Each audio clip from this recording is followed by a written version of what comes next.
Halo guys, kembali lagi bersama saya Yogi di channel D2YT Movie. Pada video kali ini, saya akan melanjutkan part ketiga dari alur cerita manhwa yang berjudul Star Seek into Supreme Dantian, yang mana sudah kita ketahui bersama di part sebelumnya. Saat setelah Ginsu berhasil naik ke pulau terapung bulan atas izin putra dewa ketiga dan kemudian mendapatkan Sun Spirit Divine Body karena telah menyelesaikan misi sementara dari sistem masuk 10.000 alam, yaitu misi masuk ke pulau terapung bulan. Tetapi pada saat Ginsu berada di pulau terapung bulan, putra dewa ketiga melalui bawahannya meminta token kaisar milik Ginsu sebagai ganti atas izin masuk yang telah diberikan putra dewa ketiga kepada Ginsu. Tetapi Ginsu tidak memberikannya, karena pada dasarnya Ginsu sebagai pemilik tubuh kedua dari Ginsu juga tidak mengetahui di mana token kaisar putra dewa miliknya. Oke, tanpa berlama-lama, mari kita langsung ke alur ceritanya.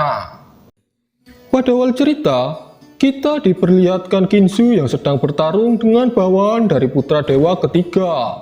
Dan terlihat bawahan dari putra dewa ketiga kewalahan menghadapi Ginsu, sehingga dia akan menggunakan kekuatan Mochizuki yang ia dapat dari putra dewa ketiga untuk melawan Ginsu. Putra dewa ketiga telah memberiku kekuatan Mochizuki, aku akan menggunakannya padamu. Terima ini. Hah, ternyata cuma segitu saja. Tank beats the moon. Apa? Kekuatan Mochizuki dapat dipatahkan dengan mudahnya. Kau telah menyinggung putra dewa ini. Rasakan ini. Ah, tidak. Ginsu, beraninya kau melukai bawahanku. Anjingmu mengira bahwa aku mudah diganggu. Aku hanya mengajarinya sopan santun. Ginsu, kurang ajar. Cepat minta maaf padaku. Bagaimana kalau aku tidak mau? Baiklah, kau yang memaksaku. Moon Spirit Divine Body. Kenapa tiba-tiba gelap? Ini efek dari kekuatan Moon Spirit Divine Body yang benar-benar luar biasa. Kekuatannya dapat mempengaruhi dunia. Benar, putra dewa ke-18 benar-benar cari mati. Beraninya dia memprovokasi putra dewa ketiga. Berakhir sudah. Putra dewa ke-18 akan ditumbuk kali ini.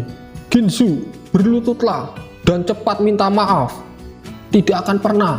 Putra dewa ini tidak akan pernah berlutut. Sun Spirit Divine Body. Ginsu pun langsung menggunakan Sun Spirit Divine Body legendaris, sehingga sekarang kekuatan Moon Spirit Divine Body milik putra dewa ketiga dapat ditekan. Bagaimana mungkin dia memilikinya? Apa yang terjadi? Cahaya ini bisa membuatku buta. Ini benar-benar sangat mengejutkan. Bukankah itu Sun Spirit Divine Body yang legendaris? Putra dewa ketiga, lihat, sekarang siapa yang harus berlutut? Ginsu, jangan sombong dulu. Meski kekuatan Moon Spiritku dapat ditekan, tetapi kultivasiku jauh lebih baik darimu. Pergilah ke neraka. Tetapi pada saat bersamaan, tiba-tiba leluhur Yaming dari Pulau Terapung Matahari datang dan langsung menghentikan pertarungan antara Ginsu dan Yuiling. Sekedar info, leluhur Yaming adalah merupakan nenek moyang teratas dari 7 leluhur di Pulau Terapung yang berada pada Pulau Terapung Matahari. Dan alasan dia sampai turun adalah karena Ginsu telah membangkitkan Sun Spirit Divine Body yang legendaris, yang mana hal itu belum pernah terlihat lagi sejak puluhan ribu tahun. Jadi sekarang leluhur Yaming turun untuk merekrut Ginsu secara langsung. Dan mulai sekarang Ginsu diminta untuk berlatih di Pulau Terapung Matahari. Putra dewa ke-18 sangat beruntung. Dia langsung direkrut oleh leluhur. Benar, ini sudah tidak pernah terjadi di Sekte Yuhua sejak ratusan tahun. Singkat cerita, tak lama kemudian Ginsu pun ikut dengan leluhur Yaming menuju Pulau Terapung Matahari.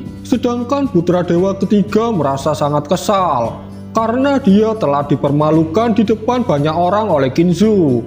Dan tak lama kemudian setelah Ginsu sampai di Pulau Terapung Matahari, Ternyata leluhur Yaming tidak hanya merekrut Ginsu untuk berlatih, tetapi leluhur Yaming langsung memberikan hak untuk mengambil Pulau Terapung Matahari kepada Ginsu. Leluhur Yaming, bukankah ini terlalu cepat untuk membiarkanku mengambil alih Pulau Terapung Matahari? Kau sudah menjadi yang terlemah selama bertahun-tahun. Sekarang saatnya bagimu untuk terbang dan mendominasi, mengarahkan pedang ke langit, dan menyapu satu generasi. Baik, murid mematuhi perintah leluhur. Singkat cerita, beberapa hari pun berlalu. Kini kita diperlihatkan Kekaisaran Moongard, di mana di sana nampak putri ke-9 dari Kekaisaran Moongard yang sedang berlatih. Kemampuan berpedang putri ke-9 semakin hebat. Tak heran dia mendapatkan gelar pemimpin generasi muda Kekaisaran Moongard. Ya, gelar itu benar-benar cocok untuknya. Tubuh Ice Body miliknya benar-benar tidak tertandingi. Singkat cerita, setelah putri ke-9 selesai berlatih, ternyata di sana sudah ada pangeran dari Kekaisaran Dragon Arsen yang bernama Lin Yu. Pangeran Lin Yu datang untuk memberikan hadiah kepada putri ke-9. Tetapi itu bukanlah sekedar hadiah. Ternyata tujuan dari Pangeran Lin Yu memberikan pil giant yang sangat berharga itu memiliki tujuan lain, yaitu ingin mendekati putri ke-9 dari Kekaisaran Moongard. Tetapi putri ke-9 menolak tujuan dari Pangeran Lin Yu dan kemudian berguna. Tubuh Ice Jet Body milikku adalah tubuh yang sangat langka di dunia ini. Bahkan meski itu Pangeran Lin Yu dari Kerajaan Dragon Arsen tidak layak untuk memilikinya. Aku, Xiao Mingye, hanya pantas dimiliki olehnya dengan tubuh tiada taranya, yaitu tubuh Moon Spirit Divine Body, putra dewa ketiga Sekte Yuhua. Tuan Putri, ku dengar pangeran ke-7 ditahan oleh putra dewa ke-18 di Sekte Yuhua. Apa Tuan Putri mau pergi ke sana untuk itu? Ya, benar. Selama bertahun-tahun pangeran ke-7 telah banyak menipu Ginsu, tetapi sekarang entah kenapa Ginsu bisa menahan saudaraku dan menuntut agar barang-barang yang telah diambil oleh pangeran ke-7 dikembalikan 10 kali lipat. Putri ke-9, Anda tidak perlu bertindak untuk masalah ini. Biar aku yang akan menyelesaikan masalah ini untuk Tuan Putri. Tidak usah. Aku yang akan memberi pelajaran pada putra dewa yang tidak berbakat itu dengan tanganku sendiri. Singkat cerita, putri ke-9 Xiao Mingye pun langsung pergi ke Sekte Yuhua. Tetapi tujuan sebenarnya dari putri ke-9 pergi ke Sekte Yuhua tidak hanya untuk menyelamatkan saudaranya yaitu pangeran ke-7, melainkan yang terpenting baginya adalah untuk meminta eliksir Spirit Ice kepada putra dewa ketiga dari Sekte Yuhua.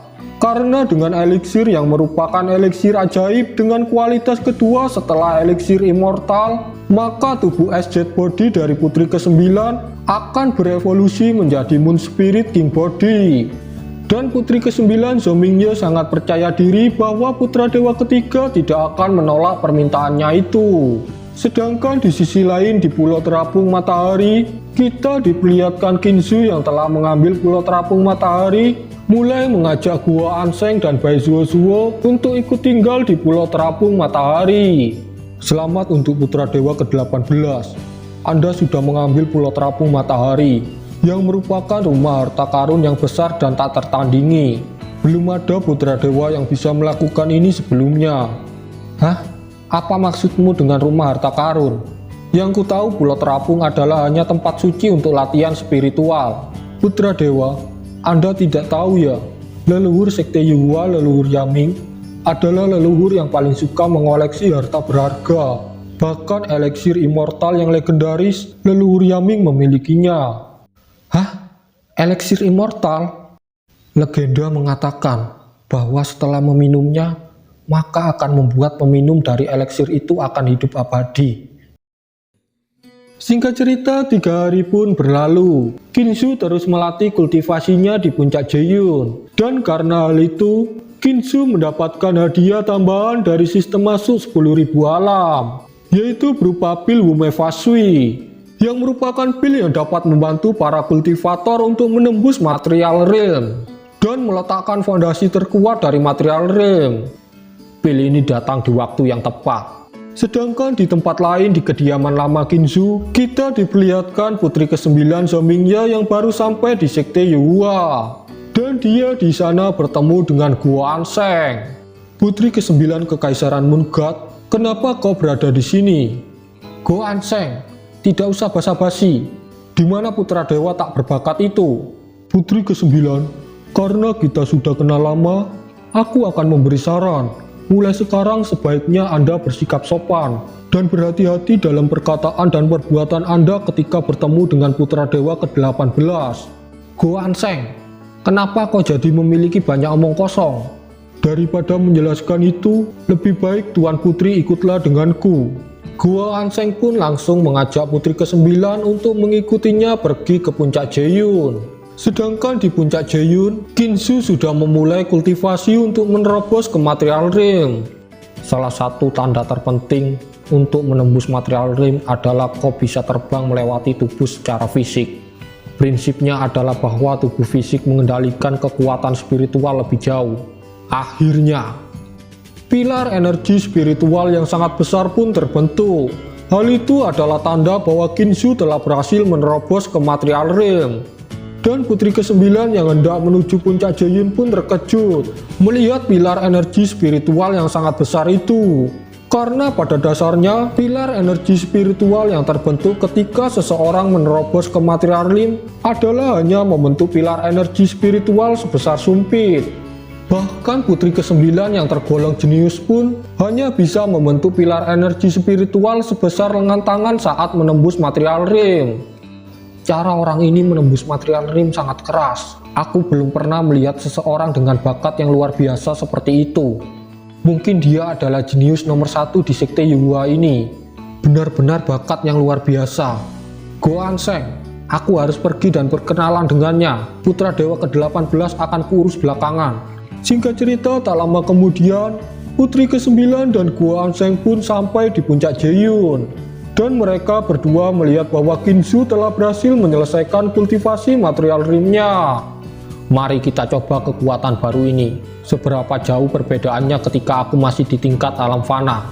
Karena setelah menerobos Material Realm, tubuh akan dapat memobilisasi lebih banyak kekuatan spiritual dalam tubuh. Dan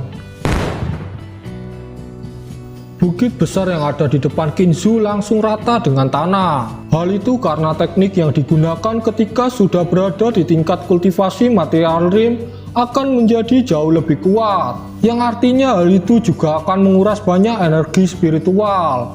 Tetapi karena Qinzu telah memiliki perpetual Montian Dantian yang membuat energi spiritualnya menjadi tidak terbatas, maka dari itu Qinzu bisa menggunakan semua teknik yang telah dia pelajari dengan kekuatan spiritual yang sangat besar, tanpa harus khawatir energi spiritualnya akan habis. Hah? Kekuatan macam apa itu? Seberapa besar energi spiritual di tubuh orang ini? Seperti tidak berujung saja. Oh, ternyata Guo Anseng.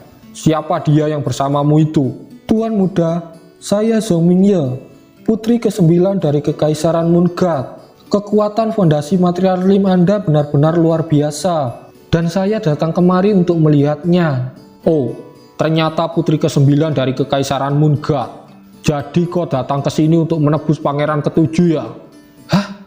Benar, Tuan muda benar-benar hebat, bisa mengetahuinya.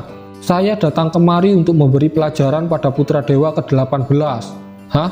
Bagaimana caramu akan memberinya pelajaran? Tidak usah ditanya lagi.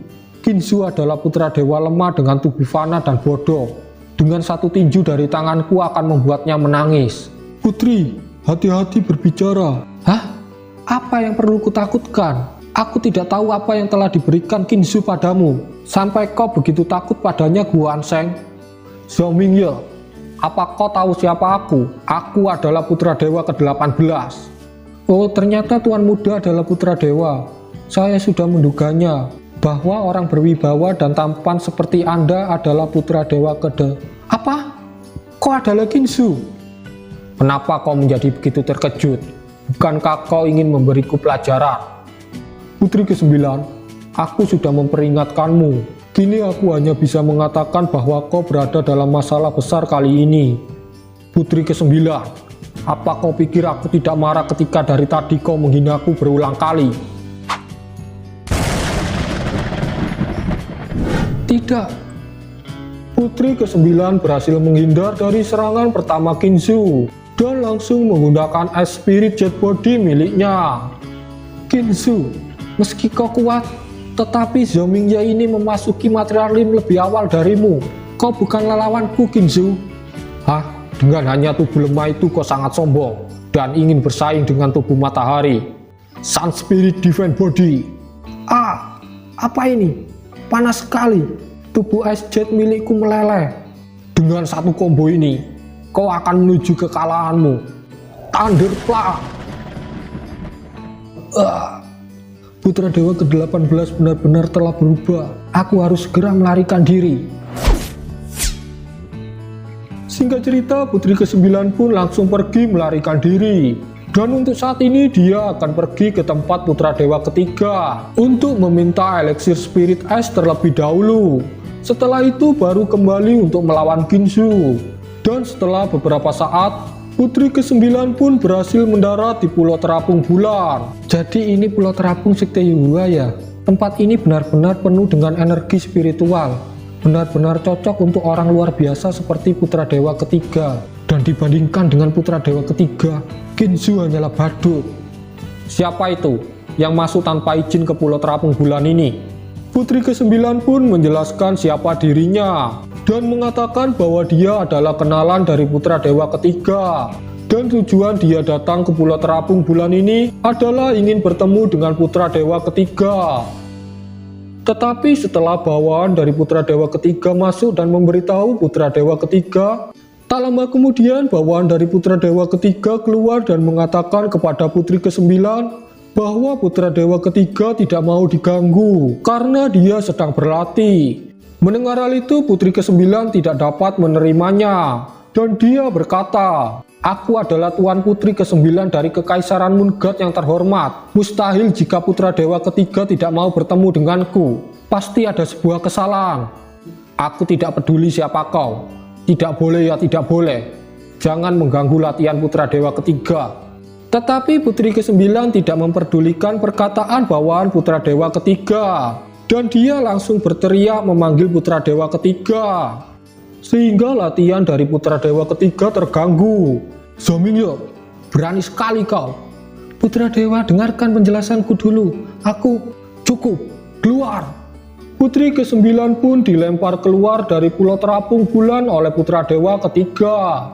Sehingga sekarang karena rencananya telah gagal, maka Putri ke-9 memutuskan untuk menemui Kinsu di Pulau Terapung Matahari dan menuruti permintaan Kinsu, yaitu menebus pangeran ke-7 sebesar 10 kali lipat. Singkat cerita, tak lama kemudian sampailah Putri ke-9 di Pulau Terapung Matahari.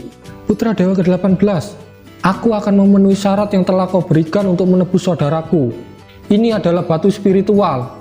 Kurasa ini cukup untuk membayar semuanya. Putri ke-9, kau membuat kesalahan karena kau telah menghinaku beberapa saat yang lalu. Sekarang Putra Dewa ini meminta 100 kali lipat." "Hah? Apa? Putra Dewa ke-18, kau telah melanggar aturan awal dari pertukaran ini." "Hah? Aturan? Di Pulau Terapung ini akulah aturan itu. Dasar kamu." Dan di saat bersamaan dengan hal itu, Putri ke-9 dikejutkan oleh sikap dari Bai Suo yang terus membuang eliksir fruit langka setelah menggigitnya 1 kali. "Oh, ini tidak enak. Ini juga. Ini tidak enak juga. Tidak enak. Kapan eliksir immortalnya matang? Aku ingin segera mencobanya." Kinsu juga memiliki eliksir immortal yang merupakan harta karun kekacauan yang bahkan diinginkan oleh kaisar. Dan eliksir ini adalah eliksir Spirit Ice yang aku butuhkan. Dibuang begitu saja seperti tidak ada harganya. Tidak, aku harus mendapatkannya. Karena dengan eliksir ini, tubuh spiritualku akan berevolusi menjadi Moon Spirit King Body. Putra Dewa ke-18, aku akan menyetujui tebusan 100 kali lipat itu. Tetapi aku punya satu syarat." "Hah? Kau masih berani membicarakan syarat di depanku? Aku hanya menginginkan eliksir Spirit Ice ini sebagai syarat tambahannya." "Boleh saja. Tetapi Putra Dewa ini juga akan menambahkan syarat. Kau harus berlutut dan memohon untuk mendapatkan eliksir spirit itu." Tetapi putri ke-9 menolaknya karena dia adalah putri bermartabat dari Kekaisaran Mungak. Jadi apa kata orang jika dia berlutut dan memohon di depan putra dewa yang statusnya sama dengan putri Kekaisaran? Ginsu, aku belum pernah dipermalukan seperti ini sebelumnya. Itu karena kau belum pernah bertemu dengan putra dewa ini. Berlututlah padaku. Ginsu pun langsung menggunakan teknik paksaan Doyun, yang mana teknik ini mampu memaksa seseorang untuk menuruti perintah hanya dengan kata-kata. Mengapa dia bisa menggunakan teknik Doyun? Mungkin bagimu Doyun adalah teknik yang masih sangat misterius, tetapi bagi putra dewa ini, itu tidak ada bedanya dengan bernafas. Tetapi tiba-tiba di saat bersamaan, Ginsu dikejutkan dengan datangnya Defense Scroll yang dikirim dari kuil Yuhua. Dan isi dari Defense Scroll itu adalah perintah agar ke-18 putra dewa segera berkumpul di kuil Yuhua. Ke-18 putra dewa berkumpul, pasti akan terjadi sesuatu.